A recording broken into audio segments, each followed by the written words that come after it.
ಎಲ್ಲರಿಗೂ ರುಚಿ ತಿಂಡಿ ಟೈಮ್ಗೆ ಸ್ವಾಗತ. ಇವತ್ತು ನಾನು ತೋರಿಸ್ತಾ ಇರೋ ರೆಸಿಪಿ ರಾಗಿ ಮುದ್ದೆ. ಬನ್ನಿ ಹೇಗೆ ಮಾಡೋದು ಅಂತ ನೋಡೋಣ. ಒಂದು ಗ್ಲಾಸಸ್ ನೀರು ಹಾಕ್ಕೊಂಡಿದ್ದೀನಿ. ಇದಕ್ಕೆ ಸ್ವಲ್ಪ ಹಿಟ್ಟು ಉದುರಿಸ್ಕೊತಾ ಇದ್ದೀನಿ ಮತ್ತು ಕಲ್ಲುಪ್ಪು ಹಾಕ್ತಾಯಿದ್ದೀನಿ. ಇವಾಗ ನೀರು ಕುದಿಯೋಕ್ಕಂತ ಬಿಡೋಣ. ನೋಡಿ, ನೀರು ಕುದಿಯೋಕ್ಕೆ ಬಂದಿದೆ, ಆಲ್ರೆಡಿ ಕುದೀತಾ ಇದೆ ನೀರು.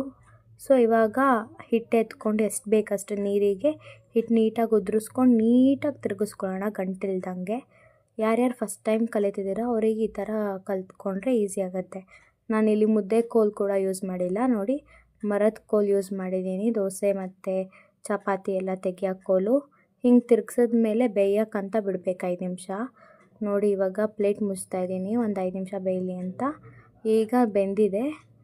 ಹೇಗೆ ಬೆಂದಿದೆ ಅಂತ ಚೆಕ್ ಮಾಡೋಣ ಅಂದರೆ ಕೈಗೆ ಅಂಟ್ತಾ ಇಲ್ಲ ಅಂದರೆ ಮುದ್ದೆ ಬೆಂದಿದೆ ಅಂತ ಅರ್ಥ. ಸೊ ಇವಾಗ ನಾನು ಬೆಂದಿರೋ ಮುದ್ದೆನ ಕೆಳಗಡೆ ಇಳಿಸ್ಕೊಂಡು ಇನ್ನೊಂದು ಸರಿ ತಿರುಗಿಸ್ಕೊಂಡು ನೀಟಾಗಿ ಮುದ್ದೆ ಕಟ್ಕೊತಾ ಇದ್ದೀನಿ. ನಮ್ಮ ಗೌಡ್ರ ಮನೇಲಂತೂ ದಿನ ಮುದ್ದೆ ಇರಲೇಬೇಕು.